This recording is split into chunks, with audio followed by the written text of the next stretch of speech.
All right, hard yarners, straight into the intro. We are here with the number one captain, MVP, Camel Handball champion of the world, Daniel Delby and Cameron Branch with their offside mate, John Elliott. Disclaimer. If you haven't listened to John Elliott's previous, probably most importantly, the first episode where he travels across Australia, maybe with six camels. Well, I was thinking actually before I rocked up here, I was like, how many versions of John? First guy, it's like we got the camel guy. Come back. Next time, it's like, what do you got? Why do you only have one eye and an eye patch? Yeah, that's correct. And come back now. It's like now you play sport for Australia. That's why they called you John. John. But so I do recommend. This one's completely different to the other two. Oh, I'm going to tell you that. All three have been very different. One was business orientated, one was adventure, and this is just like, I don't know what this was, but it was very good. I do recommend go back and listen to that. I don't know what number it is. John Elliott. It'll be around the hundreds, 150s or something like that. Yeah. But aside from that, before we get on to what we spoke about, Delby, we are brought to you by alltradescover.com.au. I think on this one we can safely move past that. What's next? Well, do you want to give me an example of what's covered finally? I do not. Okay. Is this insurance? Is this podcast covered for it? Can we actually, in all seriousness, can we cover this podcast with insurance? 100%. Like, what kind of insurance would we need? Yeah, would it be like, slander or something like that? Oh yeah, we can get all that. Honestly, yeah, I think we might need that, Daniel. All right, but if you want to get around, you're a big business, small business, any sort of tradie going. Well, they were small and now they're big. Yeah, they've grown. What sort of trades do you reckon they cover, Delby? So many trades. I've got blisters on my toenails. I can't tell you that specific. They'll cover that, but they lots of trades. They'll cover any trade you do. But a blister popper. Actually, a blister popper though. All right, now we can get technical. Yeah. All right. So you're on a site. Yeah. You end up with blisters. All right. That manifests into something else. All right. The doctor says, no, you can't get back to work. It fucking goes out of hand. All right. And you're off for more than the waiting period. Yeah. Then your personal accident cover I would come in and start replacing your wage until you can get back on site. Are you sure that's not the camel milk vodka speaking? So that's By the way, we've got to cover it now. So, alltradescover.com.au.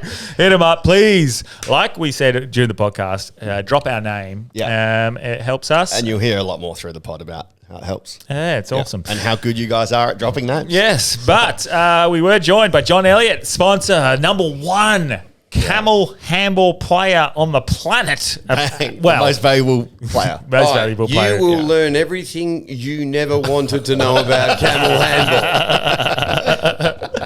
So, we covered your recent journey to Qatar. And you might learn how to be the next Australian camel handball player representing Australia in the World Cup. Yeah. I don't even think we discussed that right to the end. That wasn't intentional, but you do have to listen to This is your chance. You have to listen all the way. This is your chance to represent our country. Yes. Everyone's just going to skip straight to the end. So, fuck the story. I want to represent Australia. We learn all about that. We do a little bit of self-motivation as well. We talk about how Delby and I will most likely be single for the rest of our lives until we're old. A bit of self-development, a bit of UFOs. Everything, man. Yeah. Fucking good episode. Yeah. Always a pleasure, John. Classic My pleasure, my friend. Right. Very good. Thank you very much. Let's get humped.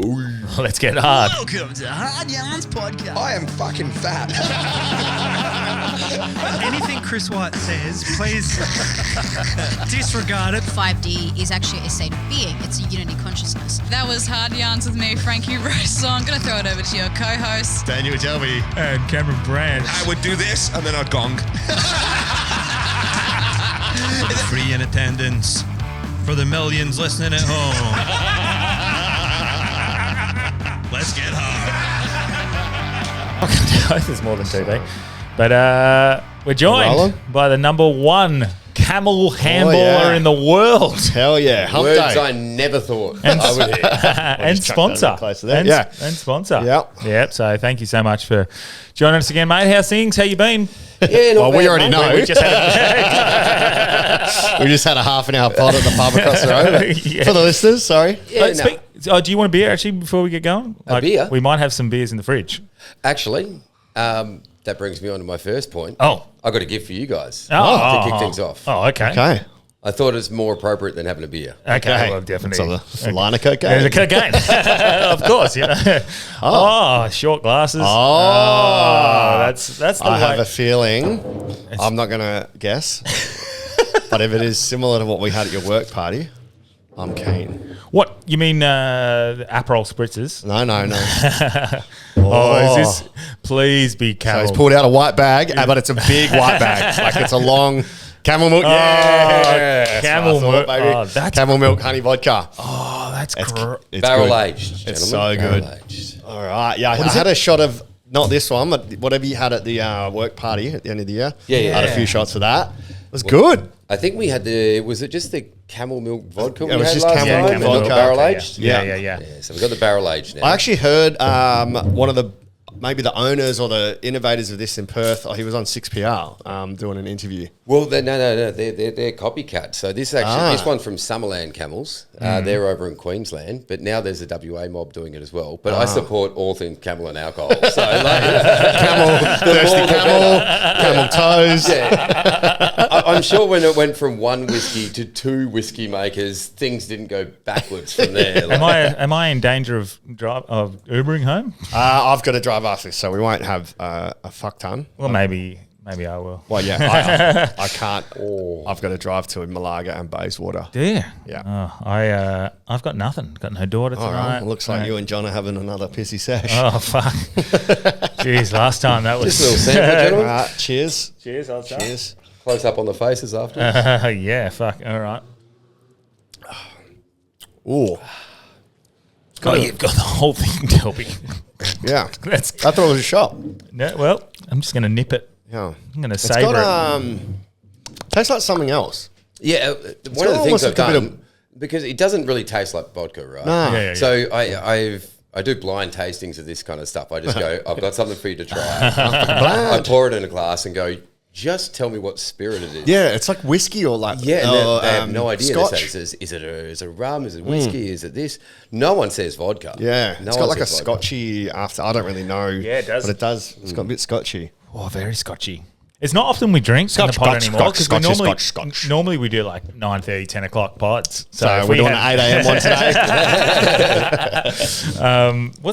What is the time? Like 2 o'clock? Yeah, it's 10 to 2. Yeah. Yeah, it's not 8:30 in the morning. Fuck yeah. But mate, congratulations. Literally, and people think I'm jesting. World number one. World number one. World number one camel handball player in the world. Mate, and it came about so like it was odd, and there was a couple of things that actually in the week before that I was definitely not expecting it. I had some some complications with trying to get the footage together for the documentary on the camel trek, and I was at a bit of a breaking point with it. I thought that the whole thing wasn't going to happen. I'd lost control of the footage, and there was people over in LA really wanting to get the documentary and stuff off the ground, and it was just had a couple of roadblocks in there. And I got to the point where I'm like, you know what, I'm prepared to just kill the camel man. He's done. You know, like just move on from it. You know, like less attachment. You know, and just kind of away we go. Something that you've done in the past, and yet that's it. Yeah, no, there's plenty ahead, so that's fine. Yeah. And it was a little bit sad, like to kind of get to that point. But it was so many times on the actual camel trek itself, and I'd been told by several people before I started, you're going to be asked by the universe plenty of times, how much do you want this? And I think I said it on an earlier pod, like, you know, you just have to keep answering, yes, I want this. And so many things happened, as you know, on that trek. You know, I said to the universe, stop fucking asking, I told you, yes, I want this. And so the week after I'd said I'm prepared to kill the camel man, I ended up with all the footage back in my hands. All right, control of that, flew to Melbourne, got it all on, And the phone rang literally the day after I got back. And it was from this girl, Dr. Margie Bale. She's like the leading camel vet in Australia. Yeah. So she works with some of the racing camels over in the UAE and Qatar and all these performance camels. High performance camels. Yeah. So she's giving them all the good stuff. Yeah. And so she gives me a call. She's like, "This is probably the strangest phone call you're ever going to receive." You're like, try me. I had low expectations. I was like, no, I've had some strange calls. Yeah. And she's like, how would you feel about being the captain of the Australian Camel Handball team? And I thought exactly what you guys thought, like, what the fuck is Camel Handball? Right? Yeah. So she goes... it's a breeding program. You got to go. Well, she pretty much didn't. She didn't tell me too many details, and I'm like, yeah, fucking zero follow-up questions. Yes. It's a resounding immediate. yes. We'll fill in the details later. I was like, you at 42 years old, you don't expect to get a call up to captain an Australian team. So, it doesn't matter what it is. I can't tell by your attire. So for those who are listening, he's wearing the full Australian cap, Australian shirt, Australian blazer. Is there copyright on that? Is there like, you look like an Olympian doing the walk? Oh, we'll get onto the uniform. Yes. So I say yes, and she goes, all right, well, we're heading over in 3 weeks' time for the World Cup in Doha, Qatar. Don't worry, I'll send you a YouTube link and I'll show you what the sport is. Okay. So I get this YouTube link, which is very poorly shot and not even in English. And I'm like, this looks like the greatest thing ever. Like, Yeah. I'm already kind of pumped. Yeah. So I'm looking for rules or any kind of thing I can online. I'm finding not too much. So what I find out about the sport is they're trying to get a lot more attention into the camel racing and the camel festivals. It's a big thing over in the Middle East, and in Northern Africa as well. So they have all these festivals, and they're just trying to bring in a little bit more into, fill it out. And it's like the Big Bash of pretty much of the camel racing. Yeah. Well, they started this thing like 6-7 years ago, and it just kind of took off. Mainly they got a lot of Middle Eastern, bit of oil and gas money into it. Yeah. And so they'd started this World Cup, and this was the 5th World Cup that we were heading out to. Yeah. So I was like straight into planning mode. Yeah. I'm like, I'm going to get a uniform. I'm going to do this. And I started looking at uniforms. I'm like, we need a opening ceremony one. We need a training. We need a traveling uniform. Mate, we need everything. This seems like the But greatest. you don't even know the rules yet. You got the baggy green. He's got the baggy green. That's got to be copyright. That is Australia's baggy. He's got a hump in the middle of it.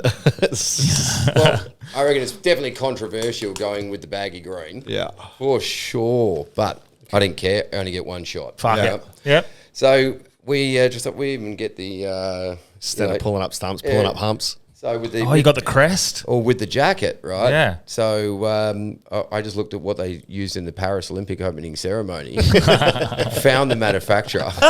Considering I've only got 3 weeks to get It's this official. sorted. It's an official Did representation every of other team Australia. did other teams have uniforms and that? Or did you just go next level? I thought I was undercooking it. When I went over there, I just fit in. Everyone went. Oh. Everyone Big mashed it. deal. I Yeah. love it. Yeah. And so I get these jackets over for the Australian team, and I'm like, what am I going to do with this stupid Paris 2024 shit at the bottom? So So you've just used the Paris 2024 jacket. yeah. So I thought you just copied it at yourself. You just bought. No, literally from the same exact one. manufacturer. So anyway, I go to an embroider and I'm like, can you pick off the Paris bit and put in World Cup Doha 2025? He's like, no problem. He's like, what about the Olympic rings? And I'm like, leave them in. Oh, fuck. All right, so many questions. How do we many- get involved? Yeah. How many on a team and how does it work? Yeah. All right, so basically it's European handball on the back of a camel. All right, so you've got 3 aside. You've got a goalie, but the goalie can move throughout the game as well. You've got a 60 metre by 30 metre pitch. And the goal's kind of like a hockey kind of goal. Yeah. So instead of dribbling the ball as you're kind of moving along, every 4 seconds, a dribble is throwing the ball above your head. Nice. Okay. All right. If you get over the halfway line, you can only dribble the ball 3 times before you got to pass or shoot. And was it every 4 meters, you said? Every 4 seconds. Every 4 seconds. Okay. Yeah. Okay. So you can get your camel up to a good run, 12 seconds the other thing. 3? Can you get your camel up to a yeah, good run? yeah. So now you've got these camels that they've trained and prepared kind of for you, but you swap camels at half time. Oh, that's pretty good. So half of the game, you're trying to read the opposition's camels as well as the players because you've got to figure out which camel is right for the right position for the second half. So the game can really switch up in the second half. This is getting intriguing. Yeah. So, like so the you tactics. can't like in F1, you can't cheat with your car. You can't like give your camel steroids because in the second half Even playing they're field. going to have them. Yeah. Oh, that's so good. So if you drop the ball, it's a turnover. Yeah. If you touch an opposition player or too much other than incidental or an opposition's camel, it's a turnover. So you basically get to play out your game, kind of like American football. Where you've got your all right, we've got a set for offense, we've got a set for defense. So How far? Wait, can you shoot from anywhere? you can shoot from anywhere. Now this is where I started to come into the game a little bit. So Good arm. not a bad arm, but they had most of the players from around the world that they had. There were 17 countries competing, and camel racing's pretty big in a lot of the countries that were in the game. So they had ex-camel jockeys from the camel racing industry, and they're all 45 kilo and 5 foot something. Yeah. So 90 kilo, 6'3" John comes in. Yeah. And it was like playing basketball against people 5 foot. Yeah. Do they have an appropriate size camel for them, or is it still full size camel? Little Still human? full size. That gives me the height advantage. So you can reach up and that'll... You can reach up, and it was also having a bit of arm on you. So I used to play water polo back in the day. Yeah. All right. So my position was centre forward. I was always the striker, shooting. Yeah. So Fuck, so you're really across this because water polo would be similar in certain ways. But more you more drown the players. camel, but Yeah. and you would think that camel riding would also be a bit of a strength, but look, I didn't want to tell the person that selects me on the team, or really anyone, that I've ridden a camel about 4 times in my life. you walked them across Australia. I was kind of camel adjacent. Yeah, I knew camels. You're like the rally car driver next to him. Yeah. The guy doing the directions. Yeah, I'm the guy in pit lane. Yeah. The guy, the navigator. The navigator. Yeah. So I end up over there, and my total camel riding time in my life is about 15 minutes. So Wow. Same. I humped for 15 minutes too. That's generous. No, over my lifetime. Stop bragging, still marathon generous. man. That's like an ultra. So so when I get over there, I got 2 days to start learning the sport, and Qatar was amazing. As in, they really want this sport to be played well. So when they're trying to teach you how to bring the game to every single country, and bring the game to mainly Qatar, the hosts as well. So they spent a lot of time with us, really trying to make sure that they kind of crafted the best players they could. Several countries have been playing for a while, but they had a couple of wild card entrants: Australia, US. Colombia. Now, Colombia... They're all just coked up camels. they were cool. They were from remote areas in Colombia. Yeah. And they rocked up with the ponchos and the hats. And so they gone full traditional uniform. I love that, yeah. And they're showing us videos of training, playing this sport on donkeys. Oh, wow. So they're like, we've been selected, and bang, straight into training. camels. What do we got? Yeah. So, so everyone kind of converges on. They teach us how to play for a little bit, and we get into that first game. And he said, you can shoot from anywhere. Yeah, not only can you shoot from anywhere, if you shoot beyond the halfway point, it's worth 2 points. Oh, are you kidding? Yeah. Oh. And so you got a camel and a guy and a goalie, and camels are quite high off the ground. And they move around a little bit. Yeah. So every single time the goalie, had to move and readjust his camel, leaves half the goal open. Yeah. And I was just Pegging it from fucking pinging the cunt. Keep pinging the cunt. Pinging the cunt. Yeah. So that gets us through the first game. We beat Libya 18-9. They were the previous winners, hey? World Cup finalists or winners? No, Libya was pretty strong, but Qatar and Morocco were probably the two strongest teams that were there in the comp. So how did you pick your teammates, your two teammates? So one had been on the podcast. Yeah, it's actually I just went. Who's been on the Hard Yarns podcast? Camels, and I flipped through, like Tinder. No. So bang. Yeah. So Sophie got the call up. The first thing that she said, look, if John's in, I'm in, and Margie goes, I've already made that call. Yeah. Surely you knew that. That's just yes. Yeah. So and it was Sophie's boyfriend Jimmy. Nice. Which he was the baker in Copley, and she kind of picked him up on the way through. Yeah. Oh, that's right. Yeah. Now they live together, got a farm out in Queensland. So Jimmy's like enthusiastic here's the point and shoot, like to the point where if you go just take the ball and just run it down that way, you almost have to hold up the signs like stop Forrest. He's proper country boy, hey? He was born like nowhere, middle of nowhere. So like he's just he's the ultimate have a crack, kind of guy. So the three unlikely kind of people rock up, and it was funny like with the team dynamics. Sophie and Jimmy were like, we'll just go out there and have a crack. And I'm like, guys, we're going to fucking win this. Like, if you ain't first, you're last.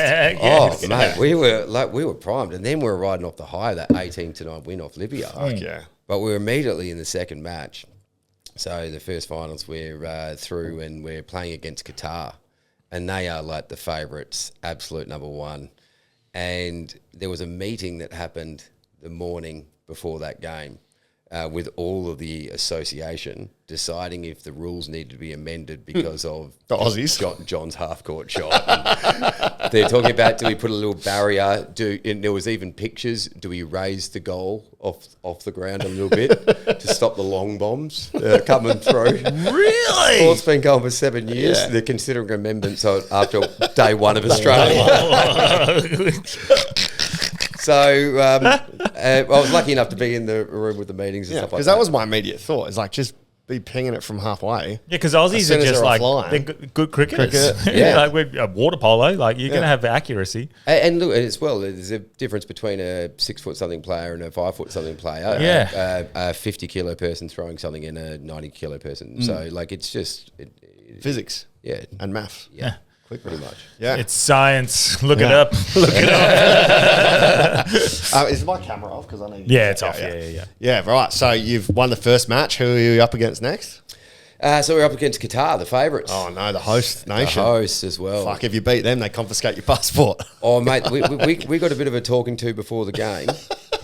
And don't embarrass us. Look, because the game was a little bit loose with a lot of the other kind of games, and they just wanted to see the game keep a bit of momentum. But they pulled us in and they pulled us aside and said, "Tonight, this is not the grand final, but we play the grand final tonight."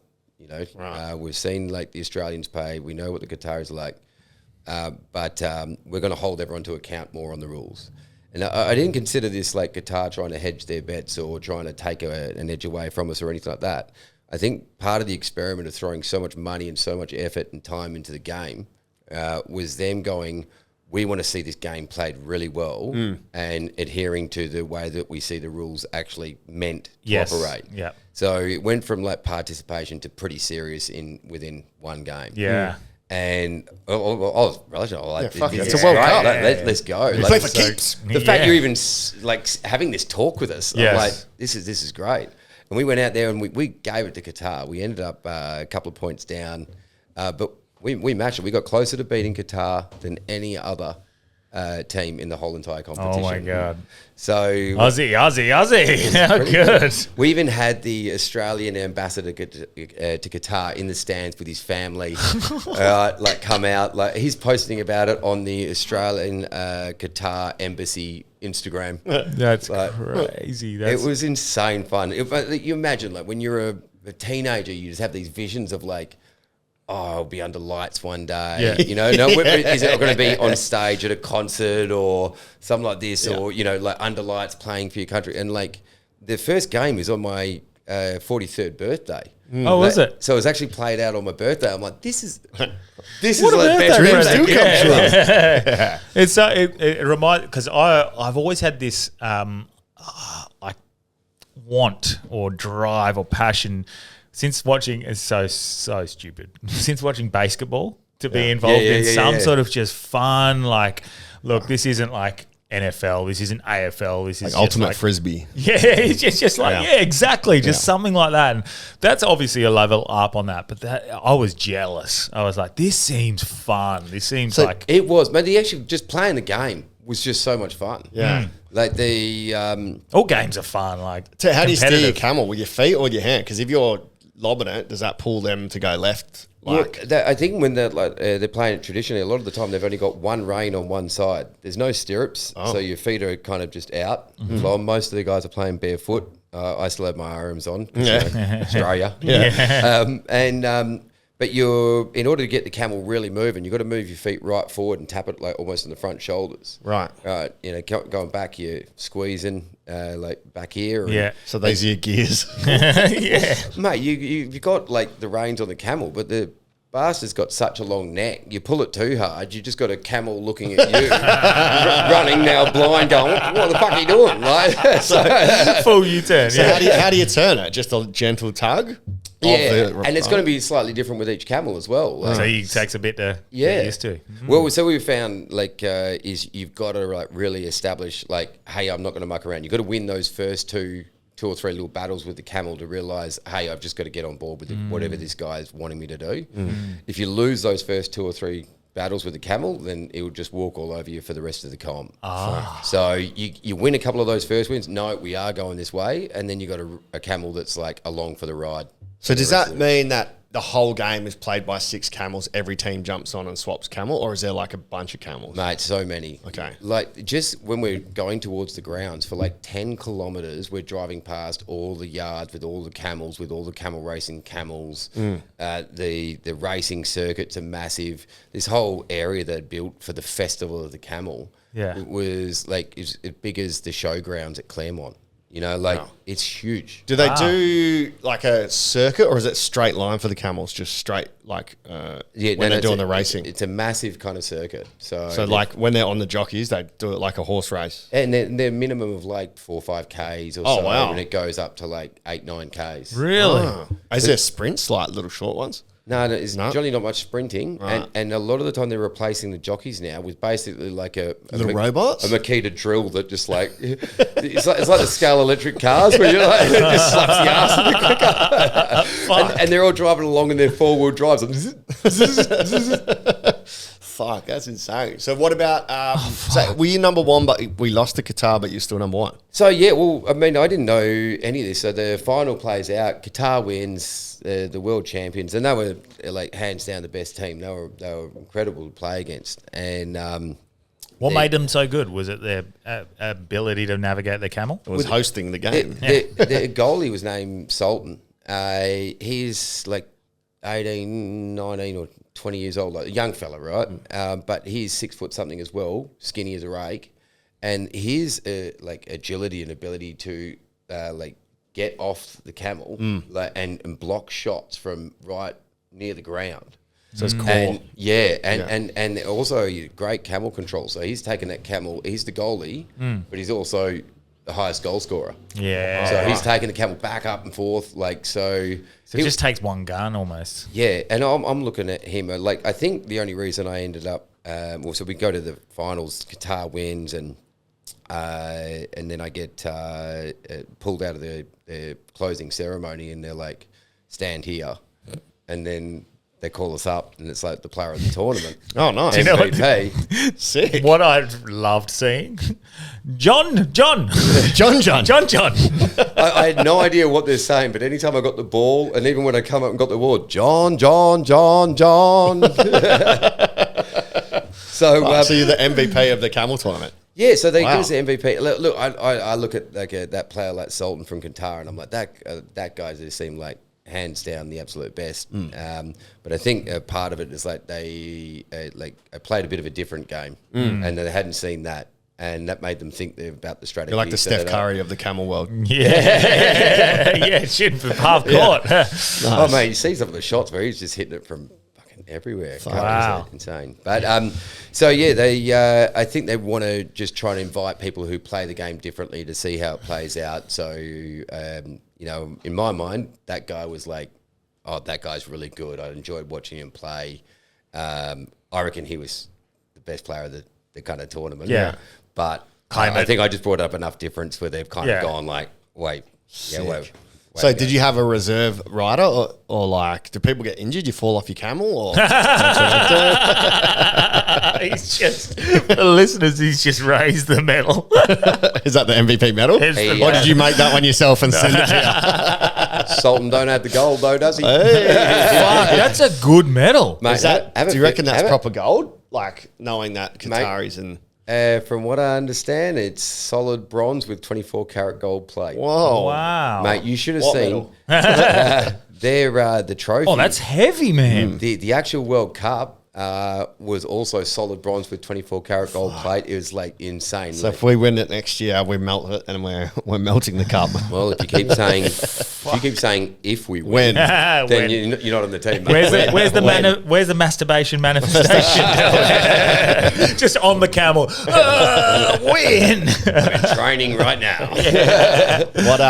What's the next tournament? What's the go? We've been invited now by Morocco. They were the runners up. Right. So we've been invited by Morocco to compete in October. We'll be playing against some international teams, but also against some desert tribes. Oh shit! Holy shit! They're going to be guns. Yeah. They're going to be elite. Yeah. Either that, or they'll just pull out some shotgun big machete. Fuck yeah. Yeah. Now there's talk about another tournament in Tunisia. Wait, isn't that where you want to go anyway? Tunisia's meant to be beautiful, eh? Don't you want to go there to climb? Oh, no, that was Tanzania. Tanzania. Yeah. Oh, yeah, that's right. So, so they I haven't got too many details on that one there, but I've been getting some messages from the Colombians. I've got it. Whoa. And what do they say about my requests? We're going to store it in the camel hump. We're going to import it to Australia. I've got to read these out to do them justice. Good afternoon, my dear friend. Next month, we will send you an invitation to participate in our World Meeting of Ancient Games. Wow. The games are as follows: bow and arrow, javelin throw, slingshot, canoeing, swimming, log race, 10-kilometre marathon, rope strength, hammock race, donkey handball, and horse racing. How can we get involved in this? You've got the 10K covered. That's a win. Draft. I'll try my hand. Please draft us. They're saying that their games will take place from August the 8th to the 12th. Next year or this year? This year. Oh, fuck. August. I'm in Edinburgh. I get back from... I'd love to go to Colombia. might be a bit of a stretch to wear the Olympic rings to that one. Yeah.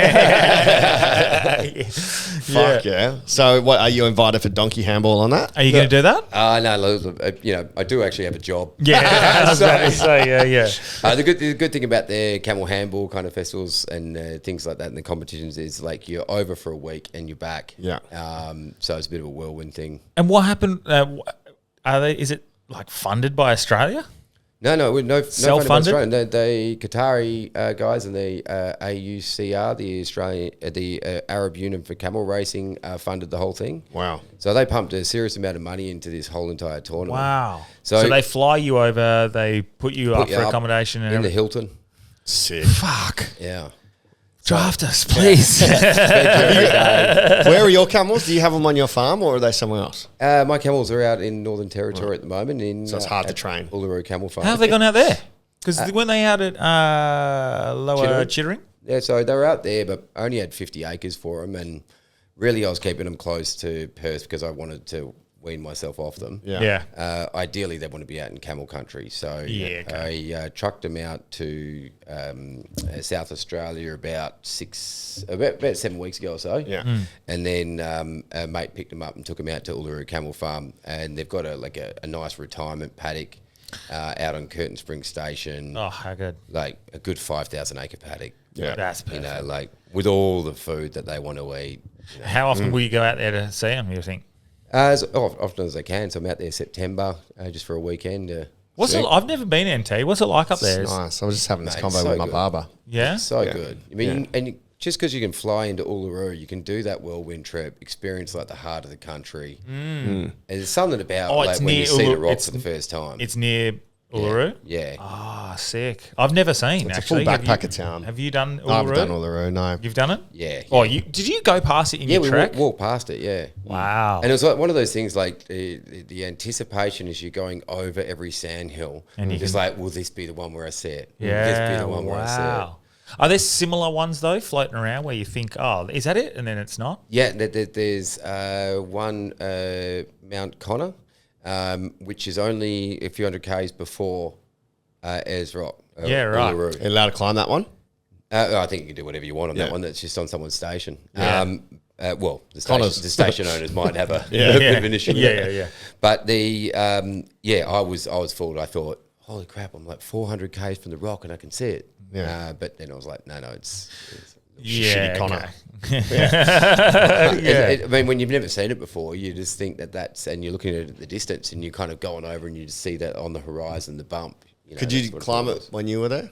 Or did they brand No. it? There's actually during the camel trek that they stopped the climbing. Right. Yeah, Climate right. change, they call it. Do you feel, when you're around it, did you feel something different around that area? 100%. Like as soon as I saw it and laid eyes on it, I pulled up camp right there. You know, I just wanted that first visual experience.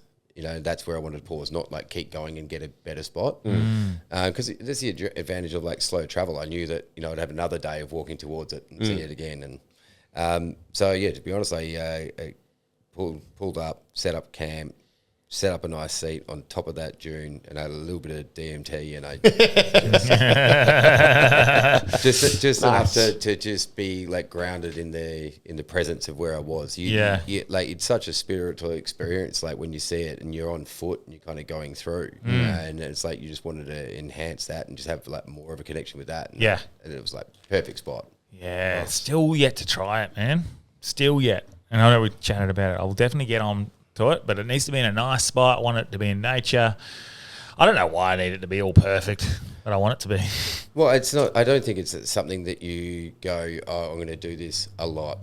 Yeah. You know? And so when you do, I think, waiting for the... It sounds like we're talking about virginity. Putting the D in DMT. You can share it with someone special. Yeah. It's why I get some questions about it. Not that I'm, you know, it's been a massive part of my life or anything like that, but people are just curious about it as well. And you just kind of send them back out into the wild and just say, just keep looking at it, keep researching it, keep asking questions, and you'll know when the time's right. I'm so interested in it, like, because people are sometimes, when they do it together, they're seeing the same things. Oh, yeah, shared. I've had that several times, the shared kind of vision. Even the music changed and the lyrics changed, and we heard the exact same lyrics. That's crazy that happens, because that makes you start to think there's something more to it. There's something like you're tapping into a different dimension that's there. Well, I mean, listening to the telepathy tapes and just having that just open your mind up a little bit more. And it's like, it seems to be at the moment, you're just getting drip fed to just push your belief a little bit more, just a little bit more, just a little bit more. And in different directions, like from different angles as well. Well, I definitely, I think, like 15, 20 years ago, if the governments came out and said, this is happening, there's aliens, there's all these other things that we're aware of, I think the world would have gone fucking mad. But that's why I think the drip feed scenario is real. Because right now, I think most people go, we've seen it on the news like 20 times. Well, what's that ball that apparently, speaking of Colombia, they've found that alien ball? Oh, with the different layers? No, it's just it's a cylinder. Yeah, but they've X-rayed the layers and they've gone like, this is like a compound I don't know if we can't that's put true together. or false. Is it fake news? It's real, but like they don't understand the origin. It looks like something you would make to fake an alien landing, you know? But the person who X-rayed it said there's no weld lines, which is unlike anything we have here. And then there was a compound that they found within it. This is I've seen this one. There's a compound within it they found, and they've asked it to be replicated by one of the biggest labs one of the most reputable labs in the world, and they were like, yeah, we can replicate it, but it destroyed like all of our instruments, and it took 20 goes or whatever, something like that. So it took millions of dollars to replicate this one thing. So it's not like some random. I just wasn't sure if it was real or not, because I don't trust social media. Yeah, so it's this little sphere. Have you seen it? But I'll show you a picture of it. But it's even like the drip feeding's happening from both directions, right? To open up your mind from the control point of view, from the governance point of view. Yeah. And some of it's fake in both areas. And it's like we're having to, extend beyond our capabilities to figure out what's, which way to go and what to believe, what to absorb and what not to. But like both sides to expand us out and open our mind. Oh, jeez. The ball just landed in there. Yeah, I don't know. It looks like the Camel World Cup, mate. Yeah, but you're right. Like it is, everything's sort of leading to it. But then I question: is it by design or is it just? I think the drip feeding is by design, because like 20 years ago, I think the world would have panicked. I reckon now, and I think you still get a bit of panic, but and a bit of like religious breakdown and stuff like that. But I think another 5-10 years of this drip feeding, everyone was just like, you've told us for the last 15 years, we already know. And then when they officially do it, you'll be like, yeah, we get it. Yeah. It's like, it won't be the panic. So well, look at the drones, man. They just disappeared. No one's fucking, everyone's I think it's drip feeding. I think that, we're starting to see a bit of a shift in the population where people would be like, I wouldn't be surprised either way. Yeah. And that's kind of like you're ready to kind of absorb some more. But mind you, again, you got the exact same with overreach, government control and stuff like that as well. Exactly. People are kind of been pushed to a point where they're just like, I don't really care either way. Like it's not affecting my life until Could you find anyone these days that doesn't believe that there's the more of a chance that there would be life somewhere else and that sort of stuff happening? There's heaps of people. Cam McLaren's pretty. Well, he's against. Like, I think he's just reasonable. He's like, no, fucking. Maybe they're just making you believe that so they can get more control. Like, oh yeah, yeah. There was an article literally 2 days ago that said they've discovered life outside of here, but it's a misleading title. It's a very misleading title. They found this planet which we can't see. They only know it's there because of the shadow that it's caused. But they analyze the atmosphere and all of the gases and the elements in the atmosphere suggest that that should support life. But so does Io, doesn't it, in certain ways? Because I think Io, one of the moons in Jupiter, has like there's water on it. It presents certain aspects. But we haven't even been to space, so who knows? Exactly. It might not be. Katy Perry has. So. No, she hasn't. She's definitely not been to space, eh? None of them. Have you seen all this footage? No. Katy Perry definitely did not go to space. Do you think that they made them think that they did though? Because why would they fake that reopening of with the cabin pressure? Yeah, potentially. Like maybe they just sent them up real high. So the moon, the pod came. So it was on the floor. So the landing footage of where it landed. This is the first indiscrepancy. The landing footage, so they had the drone footage of it landing, bang, and then they have the second footage of it when they're going. It doesn't match, the surroundings doesn't match, all the shrubs and stuff are completely different. That's one little glaring indiscrepancy. The second one is you have to open the pod from the outside, which Bezos was supposed to do this reveal, this big reveal. He goes and unlocks it and lets them all out, and his wife comes out and Katy Perry and stuff come out. But it opened from the inside. They fucked up. They're actors. They don't know what they're doing. So Katy Perry or someone's gone to open the pod from the inside, which is impossible in an actual space pod, like because of the... Or maybe we think it's impossible and they prove it. This is not good for society. All right, we've gone from faking moon landings to faking sending Katy Perry into space. One small step for man. Man, that's a giant leap fucking backwards. One small step for man, one giant leap backwards for womankind. Yeah, fuck. Yeah. Fuck. Yeah, it's weird. Like, it is weird. You're an astronaut. No, you're not. But what's the motivation? Why lie to I think the most common and probably the easiest way is it was like an advertisement to start selling the program to make it look safe. And you even see the G-forces. We're happy to send the rich people up. Yeah. But you see the G-forces on like someone who's genuinely doing their training and their face is like, fuck, they can barely handle it. And Katy Perry's like, yeah, with the rose. How good's this? So you're just like, did you do any training? Yeah. So would they have had insurance for that? Would they have covered the... legally I can't. Yeah. Well, I wonder, would they have insurance for those sorts of programs? Because something like that would be so astronomically impossible to insure, surely. No, I think billionaires playing in that kind of field wouldn't really bother about that kind of thing. Maybe, Bezos could cover all of their insurances himself. He covers himself on that. Yeah. That's a good point. I mean, the individuals themselves might attempt to get something. But if this is becoming a program where they're trying to send them to space consistently, and I think it's in lower orbit is the idea, and it's expensive, surely would there be insurance? I reckon there would be elements of it, but a lot of it in that groundbreaking kind of space is you're going doing something that people haven't done before. Yeah, there'd be a waiver like this is dangerous. I mean, you look at the insurance cost for something like that. They're like, there's a potential loss of 100 million. They're like, how much does the policy cost? About 110. Yeah. Do you want it? Yeah. even if you have a loss, I make 10. Yeah. That's one of these things that, again, I keep bringing it up, Mr. Robot. Fucking such a good series. You're obsessed, bro. You're autistic with Mr. Robot, mate. But it keeps on coming up. And again, fictional story, but the idea where there's this part in the story where there's a water plant that poisons a heap of people, kills a whole lot of people. Oh, you just fucked the series from that's from the very first episode. Yeah. Basically he just says, look, we had a team assessing this, what the possible payout was going to be for the people who were going to die versus what the profits we were going to make.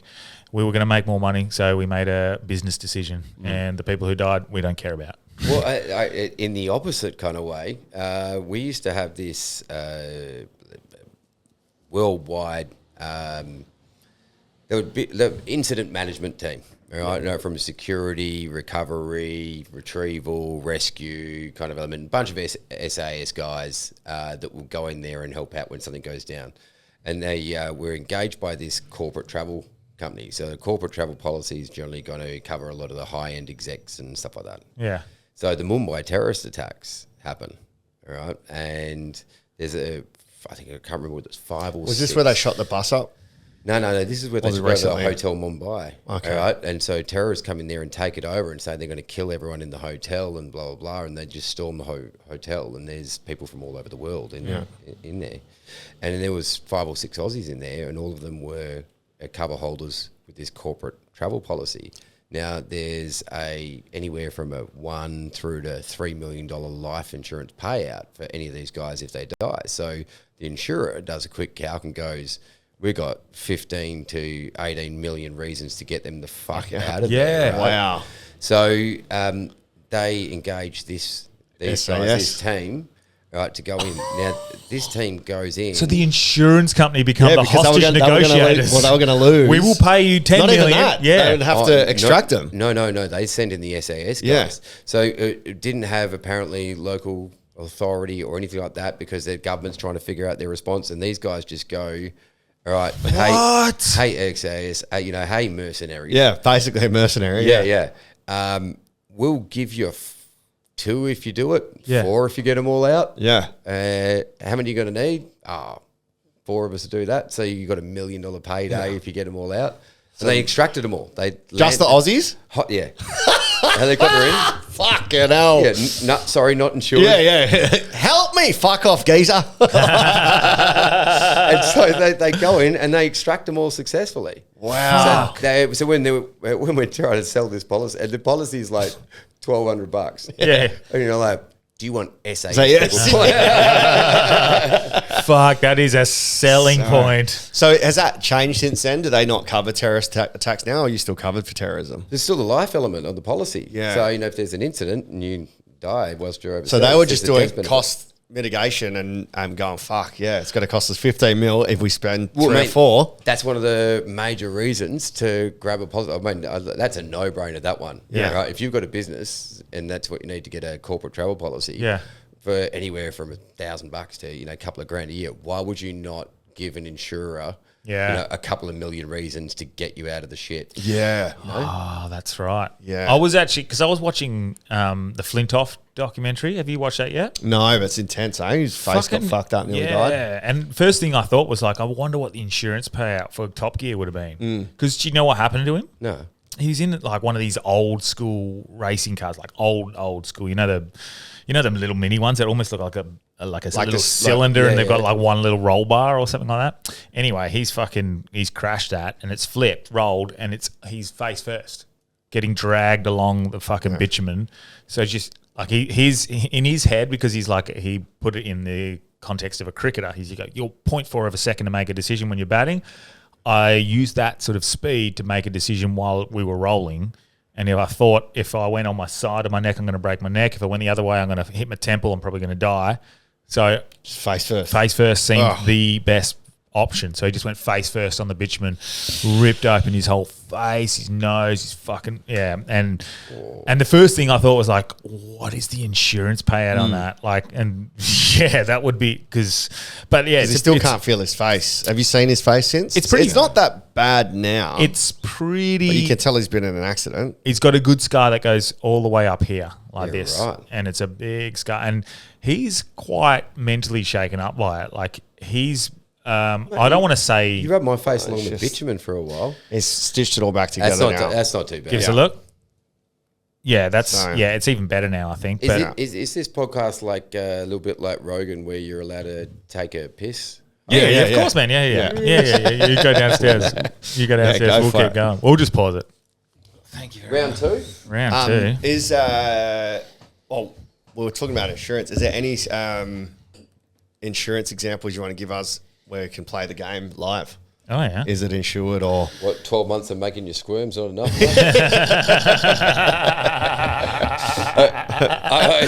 I saw when I saw that podcast... Cheers, gentlemen.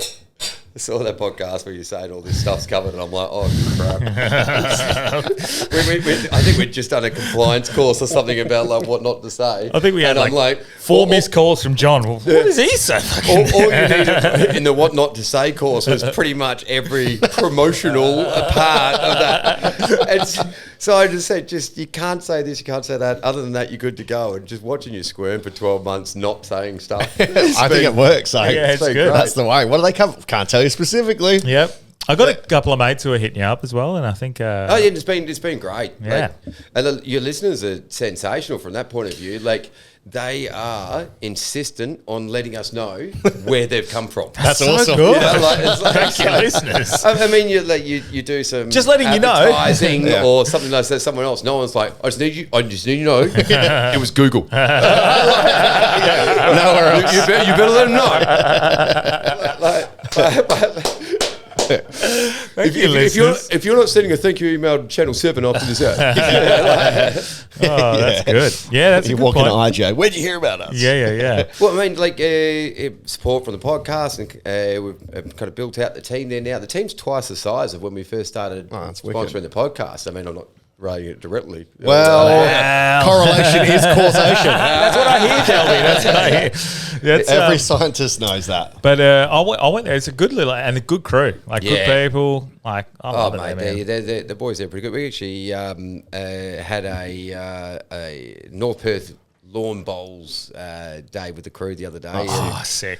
And we're sitting there after the kind of day's finished and just having a quick beer and mate, the crew, like, we'd all just sit there going, mate, the last 12 months, like, the transition in the team, and across the company as well, like, it's been really interesting coming back from Camel Trek. I think I said a few times, I feel like a guy who's just finished university, but I don't know how to apply it in. And now to see some of the things on team leadership translate from like running a camel team to running a team and stuff like that, not just constantly referencing things from the Trek, but just trying to harness the lessons, lessons from the Trek, and then to put them out into strategy and see it play out. Like the team that we have there in comparison to 2 years ago, it's like chalk and cheese. People have met on the podcast, like Boris coming in. Well, that's what, and I brought this up once before. Like the guy who previously worked or is maybe the CEO was a big part of West Farmers or the mentor, Peter. Yeah. And he was suggesting, like, I don't know how a company runs without someone. When at the Christmas party, he said to me, I don't know how a company runs without someone like Boris. Yeah. Which is such a testament to him. Well, I mean, when it first come in, it's like a bunch of people that hadn't gone through this kind of process before, bringing in someone like Boris, we're bringing in a psychologist. Yeah. Right? That generally people go, I'm going to go to a psychologist to fix something, But everyone was right into sports, especially the AFL. And I just said, name one premiership team, right, that hasn't had a in-house team psychologist that's worked with every individual, but also on the collective consciousness of who that organisation is, who that team is. All right. So when it's more of a team than a workplace. Yeah. Like team mentality. Yeah, well, if it works well and it's squeaky clean, that's 100%. The way it works, yeah. Like people say it's like family. It's not like family. This is like a high-performance team. Yeah. All right, you don't get to drop your younger brother because his performance as a brother hasn't been up to scratch the last month, Yeah. So working on that kind of dynamic in our leadership group has just been transformational. We've got 6 people in there now leading this place that are even as individuals they're shifted, but the way it's a cohesive unit now, I can see, this is what those teams were kind of on about. And we had, I was caught up with Harry Taylor the other day from ex-Geelong kind of guy. Now he works with high performance, would be a great guy to actually get in and have a chat with. Yes. Works with high performance with the Eagles. Don't judge him on that. At the moment. He's working at low performance. Trying to get it to high. Just started. And I'm an Eagles fan. Yeah, same. But when we're sitting listening to him speak and he's talking about the dynamics of the culture in a group versus the individuals in a group, which is very prominent in the AFL, right? You've got some high-performance, high-star individuals that need to be managed different as an individual as other people in the list, right? How do you manage those kind of varying performing individuals and create the team culture? And as he's going through explaining exactly how he does what he does and what he's trying to create, me and one of the other guys, Tim from the office, are just sitting there with so many, Boris done something. Well, we've done that one. Yeah. And there's so many head nodding moments.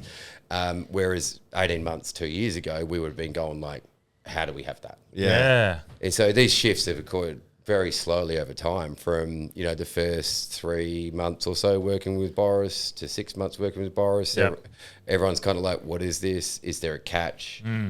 Why are you trying to change this? Or, there's a bit of resistance and then to like sitting around a bunch of younger kind of guys and a couple of older kind of guys sitting around doing, here's a check-in with how I feel. Yeah. This is kind of how that's affected me, and no one bats an eyelid. There's not even a sign of weakness with it. It's so good to hear as well, like that community that's building, even through the podcast, those sort of connections. That's that really actually like makes me feel a lot better. I'm sure it helps Delby as well. Like I hate it. Yeah. Fuck you guys are benefiting from it. But like to see that sort of stuff, and I think the way it sort of it sort of showcases that I think there's a thirst for people to want to improve and learn more and dive into those sorts of things. There's an openness to it as well. Change implementation is difficult though. Did you have some people that were super resistant and just didn't want to do it, and they slowly, because you got your early adopters and you got the guys that are in the middle, and then you got... I wouldn't say didn't want to do it, but there was an individual who kind of came along for a part of the ride, and then I think it was a bit daunting, A, the change, and B, what you'd have to do yourself, what you'd have to look at yourself in order to kind of go through. Yeah. So probably... people want to go through the process, but it's fucking hard. Yeah. I want to go to the gym every day. I want to do a lot of things. There's a lot of stuff that I choose not to engage with the work required in order to get the result.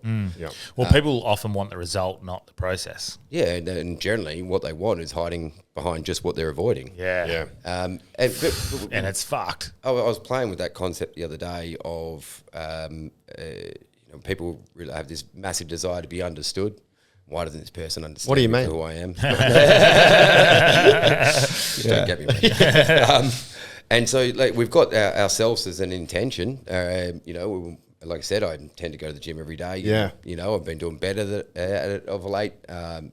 Still not great, but like doing it more. But I'm still, I'm operating about 80% in that capacity. And then I intend to do more work. I intend to do this. I intend to push myself, right? So maybe I operate at about 75, 80 odd % of intention versus action. Yeah. And then the action that actually comes out, occasionally someone who hangs around with you quite a bit might witness 5% of that. Yeah. Or thereabouts. And all they see is 5% of the actions, whatever they catch. And then they've got to try and decipher it. So they look at your 5% of actions and then they compare it to anyone else that they have that's similar, that they might spend more time with, or that's been good, bad, or indifferent with them. They lump you in a fair bit of that and piggyback some of the traits of those people on there to try and categorise in their attempt to understand you if they really want to understand you. Yeah. And then it goes through their fucked up childhood and everything. Their filter. And any great thing or rose-coloured glasses or whatever it is, all right? Because there's some people will have over expectations of you and under and like and like the pure miracle if by somehow it makes it through that filter, through that maze, and they can somewhat understand you. That's the miracle. Not the fact that they don't. I mean, we don't even put our actions out in the world based on our intentions, and we're probably thinking of ourselves as who we intend to be. Always. All right. Yeah. And so there's of course always going to be a disconnect. So one of the things I think I've been feeling really good in the last a couple of years since I got back, and I was trying to figure out one of the differences in like I said, coming out of the university of the camel trek and seeing it apply in the outside world, is I've kind of I've released other people from having to understand me. I mean, a bit easier for me because I'm a bit of a weird kind of guy and I do weird stuff. So how would you understand my motivations and why I kind of do stuff? But ever since I kind of released people from having to, you don't have the need of for them. understand me. Yeah. And so now I start to see the little clicks that people do get, and I'm like, and I appreciate any little kind of like, that's cool. They don't have to get the whole thing, I get that 5% that made it through the filter. I'm like, fuck, they got one. Yeah. That's really good. And I think it's been a bit, I feel a little bit lighter kind of walking through the world at the moment. Yeah. Because you don't have 3 camels next year. Yeah, that's cool as. It's good to hear that there's positive change from any interaction that we've caused. But facing yourself and looking at yourself is always the hardest one. Still doing especially it. with one eye. Yeah. Yes. But no, I don't look so bad through the shit one. How is your vision? How is it? I've got about 25% vision. Oh, really? Fuck, it's better than nothing. That'd be it. Look, I get the peripheral. Right? It's like shapes and colours. But your brain fills in the blanks. Yeah. It's not until I put like my hand down here that I can see a blurry side. Down the middle, side. Brain fills in the blanks most of the time. Okay. I can see stuff there. It's just rendering your reality. Hey, it really does, man. Just use your telepathy. It's going to build on that. Yeah. Fucking oath. Nah, definitely. Just move that a little bit closer. There we go. Oh, fucking. I'm Barry White. I'm erect. Richard, a few more drinks and you'll have me there, John. What were you saying? But yeah, like the hardest thing is looking at yourself, and that would be very difficult for people who are just in the workplace. Like we're sitting here, we're people that I think we're trying to do it. We're actively searching to do it. But a lot of people in the workplace, especially in insurance, you'd expect them to just be sort of a desk sort of person who's like, no, I'm just trying to do my job. Fuck off, leave me alone. So the resistance must have been strong. But that's great that you've got that sort of buy-in. I think the absurdity of thinking that you're going to drop your personal bags at the door and then do the same with your work ones when you get home.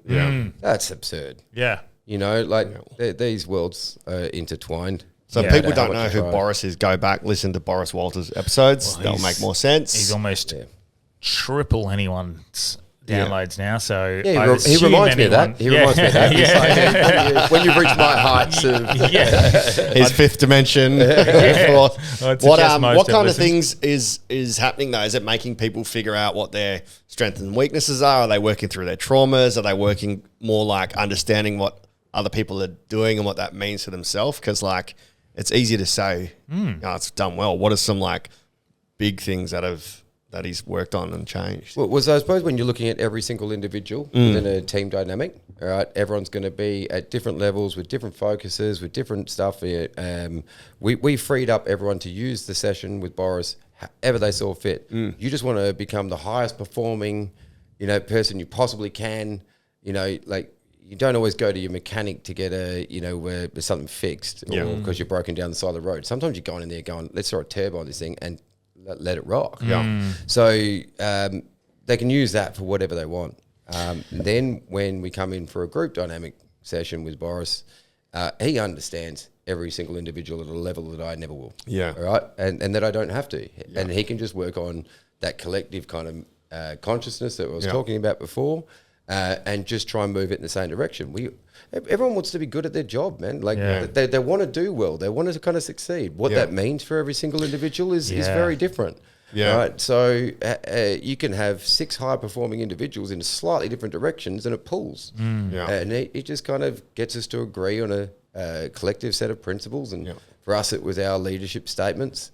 And we even understood when we came up with the 6 of those, we were going to stumble on our way towards them. And it's not something that you can hold up one of them and going, you're a bit low on your accountability this month. In fact, the opposite things happens. We've got them up around the office, and occasionally someone in the leadership team will come, grab one, go back to his office. I need to focus on this one. Nice. Oh, very good. So I was talking to you earlier. So obviously, like a man of the world, and you've been around the world a bit, but obviously going across Australia, you've seen every nook and cranny, I'd assume, or as much as you can, of Australia and the way it is. Have you been like, you've obviously travelled a lot and had a lot of fun as a youngster and a rapscallion. But is there a part of you that wants to go like, well, maybe not Mount Everest, but go explore something that's impossibly difficult and try and do something like that around the world? No, not at the moment.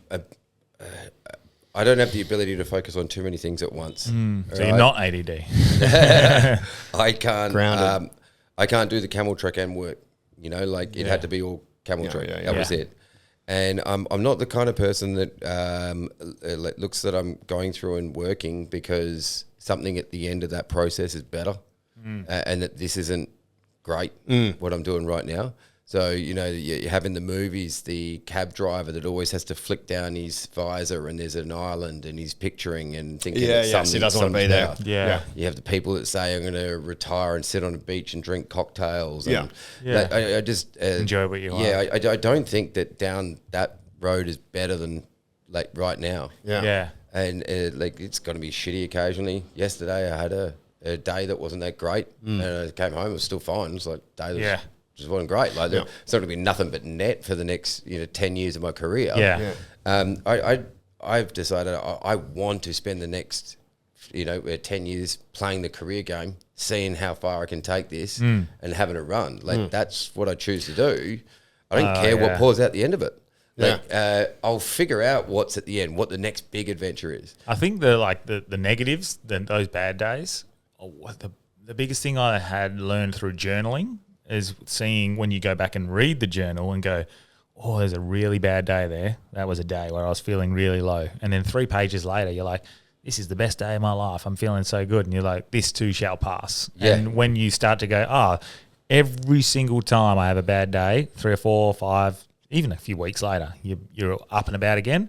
If you hold that and knowing, you're going to get through it, it makes going through the tough time a lot easier. But not even the tough time, right? Like this too shall pass.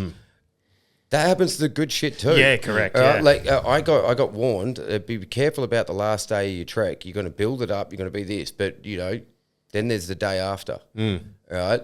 And if you've oversold what that will be, you're going to achieve it. You're going to get there, and then afterwards, the low is going to crash you hard. And then that's kind of why I ended up on the camel trek, right? It's like all the things that I'd sold myself, work your ass off for, have this, get the car, get this kind of stuff.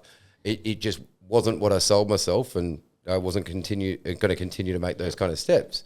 So that's when you start to kind of come back and go, today's pretty good. Yeah. Well, You know, What I'm car was currently it? doing What is was the pretty car? good. The R8. All right. Nice. I mean, I actually recently started watching, and I haven't finished it yet. But Mr. I know Robot? Yeah, no. So watching a doco. I heard that's good. Yeah. Very good. Watch it on Paramount. So I was watching a doco on this. He was a guy, I think it's called Be Kind, or His Kindness, or something like that. I can't remember. And he was a man who he wrote a suicide note. Was at that point of despair where he was at the lowest point of depression you could be.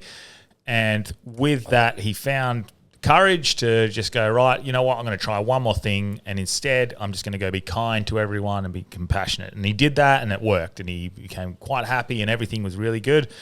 And he wrote a book about it. He got a Netflix series, did a Netflix series traveling the world, being kind to people, and it became viral. And he was like, I've got everything. I'm being kind, I'm compassionate, everyone loves me, I've got all the money, I've got everything, and still I'm not happy. And then he was like, fuck, if I've done everything I possibly can, what the fuck else have I got to do? And that made him more depressed than anything. The fact that he was like, I've just done everything that I should do.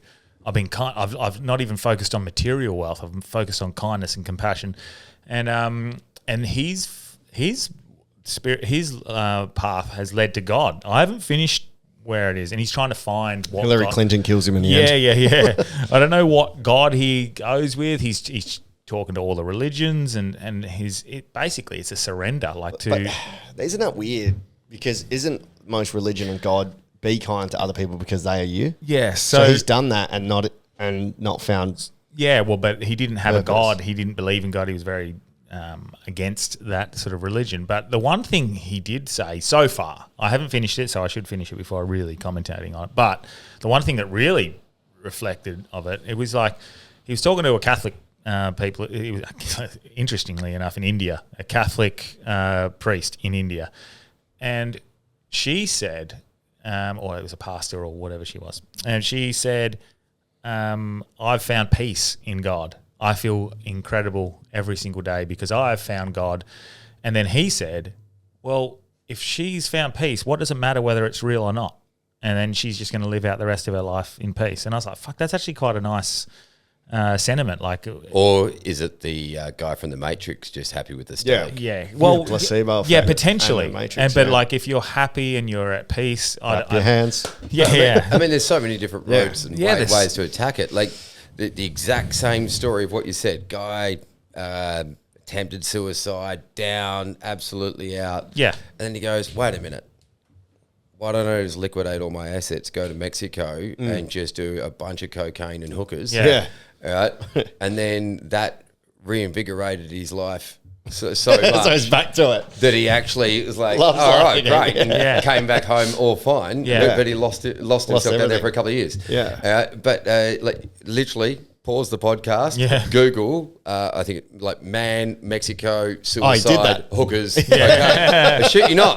Read the story. Yeah. This is not financial advice. I recommend. But the point is not to not how you get there. critique any way or whatever. Like there's so many different ways to kind of come at it. I always like to think like this is the great thing about podcasts like this, the reading of stories, the sharing of stories and stuff like that in that non kind of preachy way of like, hey, I did a thing or experienced a thing or I heard a thing, here it is. And then we absorb all of these kind of things. I like to think about it as like we're conducting an orchestra and we hear some amazing percussion. We hear some amazing things from the string section. We can hear some amazing things from the wind section. And we hear these things and we have no desire, nor could we ever be the best violinist because that person can play that in a way we never could. But that we can take a little bit of that on, all right? And bit by bit, we can, create our own symphony, and we conduct that orchestra as we go along. And people don't worry about us taking a little bit from their song when we kind of do it. In fact, they hear our symphony and they go, oh, I like that. There's a bit of me in that. there's a bit of me in that. And I heard that and they recognize that. And that sounds kind of nice. So I like the fact that we pluck a little bit from all of these stories, a little bit from that. And somehow we combine Find it ourselves. and You heard it. I'm going to take that. if it influenced me, it's 5 or 10%. You've heard it here first. John Elliott endorses cultural appropriation. Well, I think, and we were talking about it prior to the pod, it's a lot of people are going down the path of remembering. And this is what the telepathy tapes are getting at. Remembering where we're from. And it's instead of trying to learn how to let go or learn how to be happy or be at peace or learn your purpose, it's remembering and I don't know what that means. That's a rabbit hole, that one. Like there was so many things, places that I'd never been, and not that I'd been to that place in a previous life or anything like that, but that feeling of I don't know what to do here. I remember what to do here. I don't have to learn what to do here, or some new knowledge comes in and it feels like you're remembering. Yeah, I thought why is it that we're so able to get the concept of an instinct? All right, so that something's passed through in our genetic information or DNA or whatever it is in order to enhance our chances of survival. So we that's fine, right? Everyone's like, yep, get it. That's a very tangible kind of thing. But a memory or a skill or deja vu or something a knowing that can't come through. That's hocus pocus. So where does it step off from a survival instinct to a memory or something like that? Like the fact that we absorb something from one generation to another, and because I think there's a physical passing, so that's tolerable. Yeah. As soon as you take anything non-physical, then they go out. Yeah.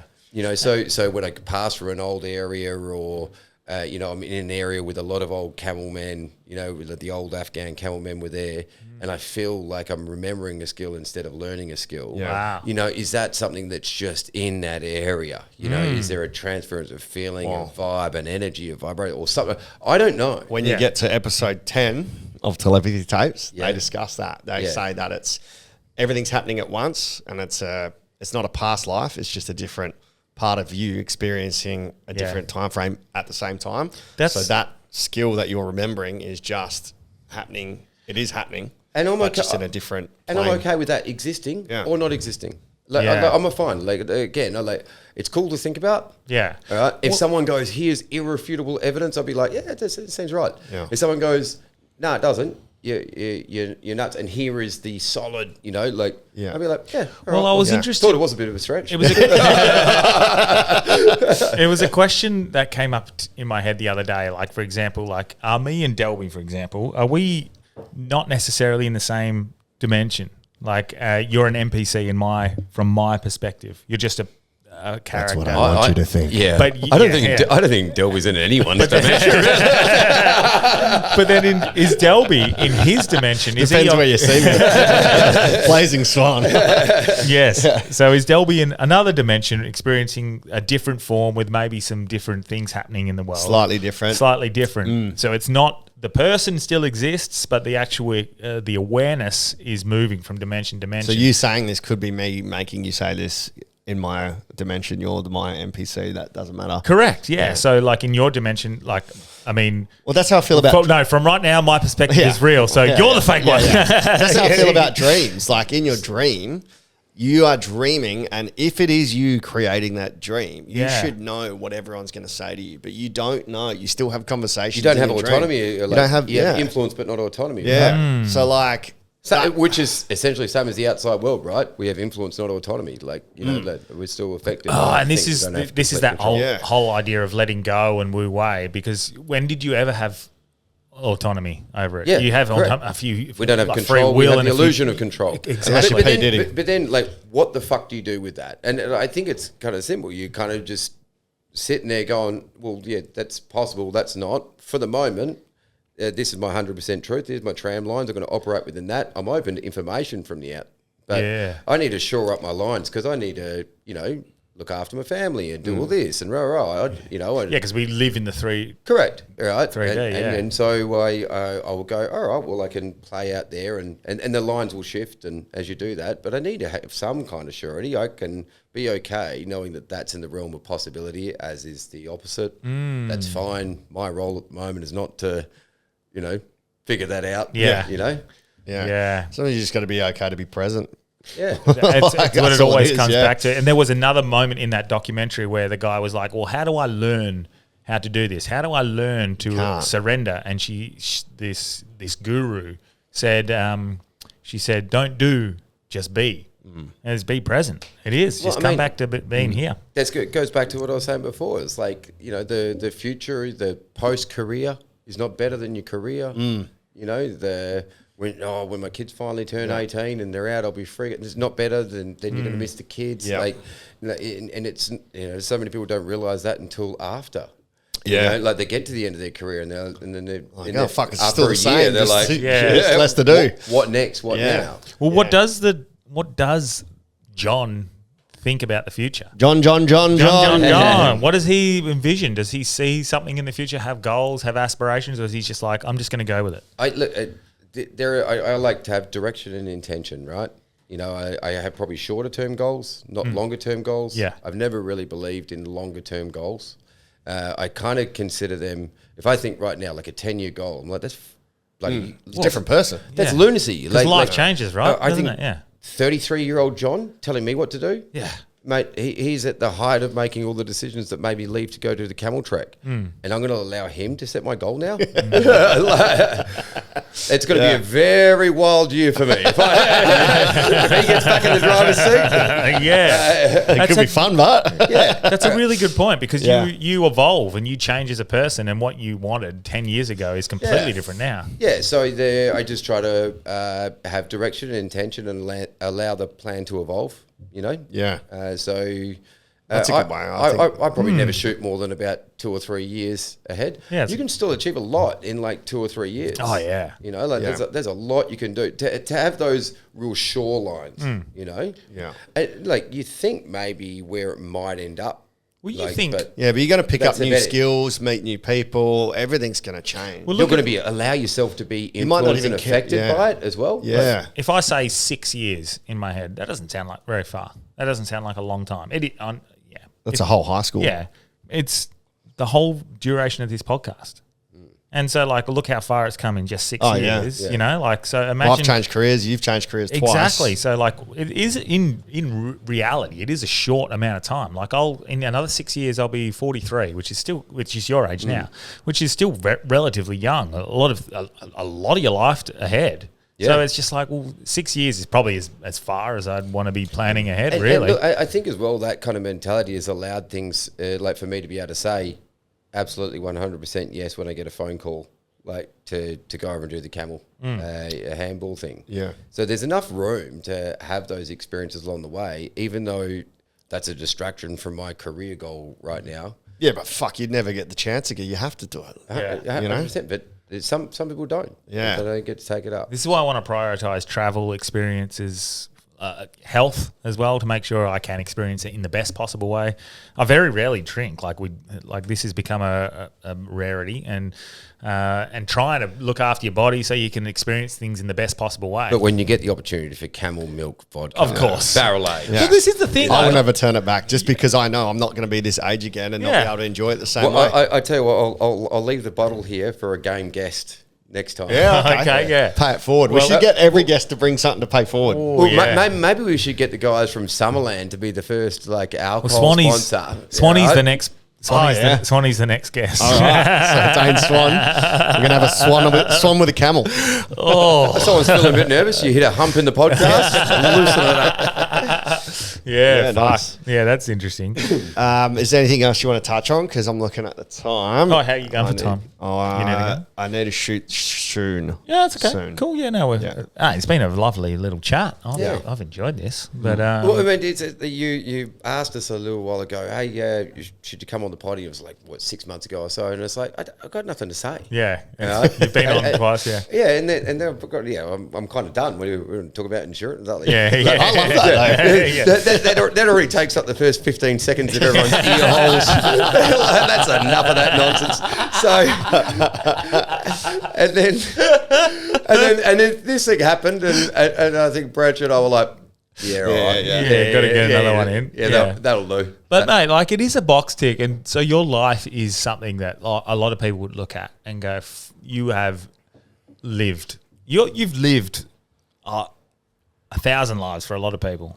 That must, for you, be quite a thing where you look at it and go, fuck, I'm very lucky, or I'm very happy I've experienced this, or this just is. It's not a life that everyone would kind of want. Like on the camel track, I think part of the reason for going out there and being alone on that camel track is like I set myself up for the very real possibility that I'll probably be alone later on in life if I'm prioritising career, adventure, spontaneity, not having long-term plans. I feel like this is a message from God right to me right now. Daniel These are exciting prospects for a partner in a short term that they don't last. So I'm very lucky. I've got my son, which is kind of cool. Yeah, Cam's just come over. Hey, that's great. Or not just come over.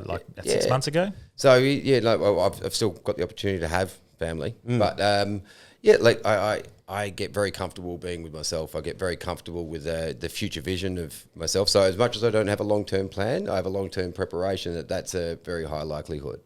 So some people we are very tribal and very so I try to have I hunker down on some very close people around me because I know I won't potentially have that, that opportunity later or now or later in life. But that's a conscious decision that I continually make.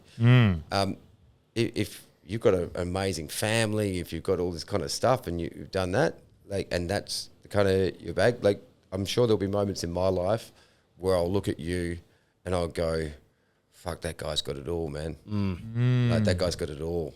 Yeah. And you're how many of the experiences do I have to trade? How many could I trade in order to have what that guy has? Yeah. And that's the trap we fall in, right? Well, also the flip side, you'll be like, fuck, man. That cunt's fucked. He can't do anything. Yeah, but I'm trying to be motivated. Sorry. On the positive side, This is that part of when you ask the universe of something and it goes, okay, you can have it, but we're going to have to remove this. How much do you want it? The universe will ask you, how much do you want it? Yeah. How much do you want it?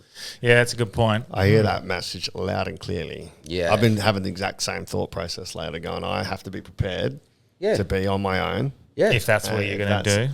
Yeah. Is that something you want, do you think, or what are your thoughts? I've been thinking about it a lot lately, but I'm okay because I have my close family, I have my friends, I think you'll find someone, mate. I don't think so at this point, but... Well, that's, you've masturbated. I haven't masturbated over it. But it's I'm cool. The only times that are a bit down are those times where it might be like a Saturday night without much to do, or well, this is very small fleeting parts of my life. But that's where I kind of think that's the same kind of thing that you have when you're in a relationship as well. Yeah. You're going to go through ups and downs and flexes with your partner. You're going to do the same with yourself. Yeah. All right. You're not going to. It's going to be nothing but net, regardless of which one you pick. Yeah. Right. Both roads will ask you, how much do you want this? And they see the best and worst of you. Yeah, because you're not choosing yourself. You're choosing certain other things, freedom, flexibility, and stuff like that. And you're not necessarily always choosing that partner because it's the one soulmate. You're choosing connection, value. You want to be of service to your partner. You want someone to be there with you. You want to share the moment. I'm sure we sit at home by ourselves and there's something funny that happens on the telly and we turn and laugh to the person that's not next to us. I laugh out loud alone all the time. I laugh. It's kind of funny when someone laughs back, it's good. But whereas I'm in the opposite, where I'll laugh at something on TV and go to yell it out to my housemate who gets it, and then Grace does not like it, like Seinfeld quotes. She's not a Seinfeld fan. I laugh out loud by myself all the time. That Andrew Hamilton joke was like, what's the best thing about a hooker dying an hour in? The next hour's free. I was laughing by myself, like, fuck, I'll turn around, no one there to share it with. You are a big laugher, though. I've got a feeling if you had a partner, you'd still be laughing alone, mate. I don't think that was a good... it was just the most recent example. Because it's fucked, but it was funny. Oh, that's classic. But, nice. We got a little bit deep there. Speaking of partners, the two people that I represented Australia with in the Camel Handball team are not able to compete in next year's I World Cup. I volunteer as tribute. or Morocco. Now, here's the catch, right? There is no government funding. There's no Institute of Sport funding, etc. Morocco might be a self-funded trip. I'm in two sorts with this, all right? Because that's not really representing Australia and the Morocco. It sort of is. Because it's the runway to the World Cup that I want to win, and Australia will win, And it's right? good practice. So I'm thinking, do I just get two mates who are over 6 foot? Well, Lucky I'm 6'1". Well, my Tinder bio said 6 foot. Sorry, guys, I said mates. Allianz Insurance will have all of your cover that you need. Compare the meerkat. Fuck the camel. Go to the meerkat. Sorry, guys. Or do I try and find like Australia's best? Like, do I go on a mission and just go like Camel auditions? Yeah. Like, do I go get polo players, see if they can throw? Get water polo players who are under 90 kilos, see if they can ride. Do I go to the handball, like UWA? They've got a WA handball team. Do I go to them, see if they can ride? Like, what is the approach? Or what's going to make Can we do a you tryout thing? What's going to make We could you run happy? a tryout But thing for how do you. you try? Well, we ride Delby and see if we can throw. I'm in. We've done it. Yeah, mate. That was just we have up and done it, joke. the Yeah, jousting. where we just dress up as horses. And What's going to make you well the done, happiest? man. That was just how we rehearsed it. What's going to make you happier? Because I go through this with comedy. Do I want to go and make a lot of money on my own, or do I want to bring someone with me and share that journey? Look, I understand that, and then that leads you into the friend kind of thing as well, Yeah. though, right? However, Can make new friends. And then I was like when I got the opportunity to wear the green and gold, I didn't take it lightly. All right, like that's what mate. That drew extra out of me. Like I wasn't drinking, training, just whatever I could throw into it. I threw Really? absolutely I love it. everything. Mate, I didn't drink from early January through until like mid-March or thereabouts, and people were like. And I was training every morning. Is the Morocco So one? he was a thirsty camel. Yes. I didn't know about any of the phone call was going to happen. People were like, "What are you training for?" I said, I don't know, just training. coming. And then I got that phone call. I'm like, "That's what I'm training for." Yeah. So I threw everything I had at it, man. I did not put. Look, and I know that this was for novelty purposes. But don't worry, it's got the Camel Handball Captain Nice. World Cup. On the back. the Yeah. back. There we go. Football Bang. back. Yeah, there you go. Oh, here we go. I love Oh no, that. that's probably the sack. I'll probably get my citizenship cancelled. Yeah. But I didn't take it lightly, and I know that everything's leading up to next year's World Cup. I want to win next year's World Cup. Next year's I need to be- 2026. Yeah, and we're going to be. We've already been invited back, so I know that I'm going to have to field an Australian team to represent Australia. What dates is that's got to be beyond just having a mate that's keen. You know, like I want to bring in, and I want to go. This is the way Australia rocks up. We look the part. Well, I'm we're inter-school dressed the T-ball part throwing and we champion. play. I'm in- talking to I'm an Grace about inter-school wanting to train for arm. something. So like, I'll put my hand up and I will train my what's the ass dates? off. What date is the 2026? In April 2026. Okay. Do you remember when they used to have the bucking bull at the good, bad, and the ugly back in the day? Yeah. Maybe we're going to get the buck and bull. That's all great. And do trials with And throwing goals? Who can pit have a goal. Oh, that's a great idea. Let's do it. Let's just That's do the that wild anyway. card entry. Let's just do that anyway. I think so. We'll have a tournament between us. Let's do it, yeah. Who can fucking... Yeah, that's a good We idea. just have to We'll hire a organise buck an and event if you want to get. Is this like the Hard Yarns Christmas party? Yes, that's That- good. So lock it in. good. All right. Lock it in. That's Keep us good. accountable. That sounds awesome. I'd be keen to try. Is there camels that you can jump on here and run some Look, tests? I'm in discussions. We've got the American team are coming over to Uluru in July, so I might pop out there and see them, and I might get a scratchy. Nice. Yeah. Scratchy out at Uluru. Nice. Which would be good. I'm really, this is a working document. I'm literally trying to figure out how to field the best team next year. I've got 11 months. Yeah, I actually feel like I'd be good at it. Same. I'm very But- competitive. I've Yeah, got a good arm. You are very competitive. I fucking... I'm fucking got trick shots. I'm very good at cricket. Animals. I'm good with animals. Very accurate, very fit. I can do the marathon part. For I'm the good with Morocco, my hips. But I'm good with my hips. the camel riding. Look, Maybe there could be some big like decathlon of qualifying games between Delby and Branchy. well, I think I won almost. Only one will survive. I think I won almost everything at the Christmas party. So except for who was that one guy who just Slammed. Who was he? What was with the Croquet. The beanbag. Do you know what he beat me at? Do you know what he beat me at? Yeah, fun. Fucking bocce. Oh, was it The throwing game. was it Chris? I don't know. Whoever won beat me. Yeah, Chris. Overall. Yeah. Chris, our whiz in projects, man. He, I would love to try. But the only problem is I'm away July till September. So funny thing, Chris, he was actually we mentioned Ultimate Frisbee. Yeah, he was actually a world official at Ultimate Frisbee, and they would fly him around the world to official the game. I love that shit. I love that shit. I love it. Like, UFO, actually Ultimate Frisbee officer. And I'm like, you take that sport seriously? That sounds like a stupid sport. Who would do that? All right, Camel Handball captain. That's great. All right, I'm going to. This has been fun. I've liked this episode. I'm going to finish on a ghost story because everyone liked it. I told you about. This is a pretty decent. Do you one. insure against hauntings? Yeah. Do we insure against hauntings? No, but the aftermath psychosis that causes damage to the property. What about ghostings when the ex comes back? All right. So this isn't the best one, but this is a pretty damn good one. And I think next episode, me and you do together, we'll read out 7 or 8 of them. But all right. I had a ghost walk from one side of my house and out the other of my... Sorry. I had a ghost walk out one side of the house through my daughter's room and to the other. I saw something out of the corner of my eye. I looked and nothing was there.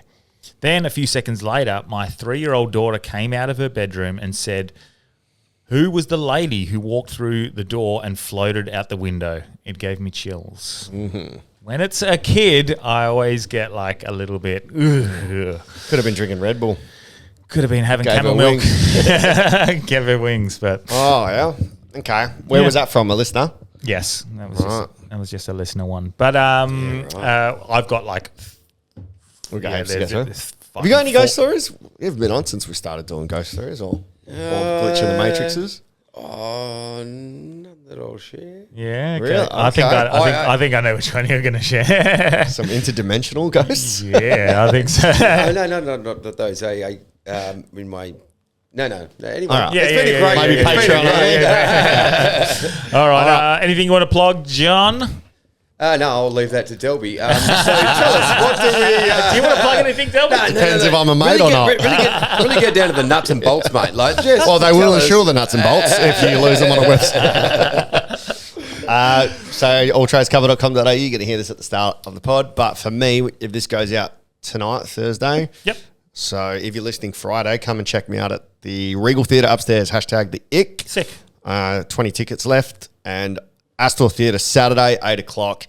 I've done 660 odd tickets, so there's a couple left in the balcony. So come check that out. It's a fucking good show. And then if you're an over east listener, my tour starts July the 4th. Adelaide, Renmark, Mildura, Newcastle, Central Coast, Wollongong, Campbelltown, Penrith, Manly, Parramatta, Sutherland Shire, Canberra, and Inner West Sydney, all organised by me. So everyone, all right, this will be shared on my podcast, not my podcast, my socials. So everyone who met us in Mildura, get down there. Yeah. Everyone who saw us in Canberra, get down there. Nice. I've got family in Canberra. Oh, If you don't sell 3 more tickets at least, I'll be angry. Christmas is off. So it's teacher comedy night, that one. Canberra's at Smith Theatre. I think it's called the fact that you can remember every spot, that's autism. Well, yeah, that's well done. I'll plug Squealing Pig, back up and running, June 12th. We're doing the barrel pool or the piggy bank. You might get him to sponsor be the Squealing Camel. Yeah, the Squealing Camel. So we're doing that. You'll be able to pick out a topic. Every comedian will pick out a topic and riff something off that. But aside from that, they'll be doing new jokes, material, whatever. And that's June 12th. And join the Patreon. And that's about it. So, all right. Fuck yeah. Nice. Cheers. Thanks for coming, mate. Always a pleasure. Pleasure. Captain. Finish off with this camel. Capitano. I will try and do something really fucking odd with my life. Yeah, we'll Within the next 2 years. we'll stay. John's just doing shit for the pod. You won't hear me on here talking about insurance. I'll leave that to Del. Well, it's going to be what it's going to be. It's going to be a preview when we both qualify for the team. Yeah. But fuck yeah, thanks for coming, mate. Thank Always you. a pleasure. Cheers, guys. Hey, Rip.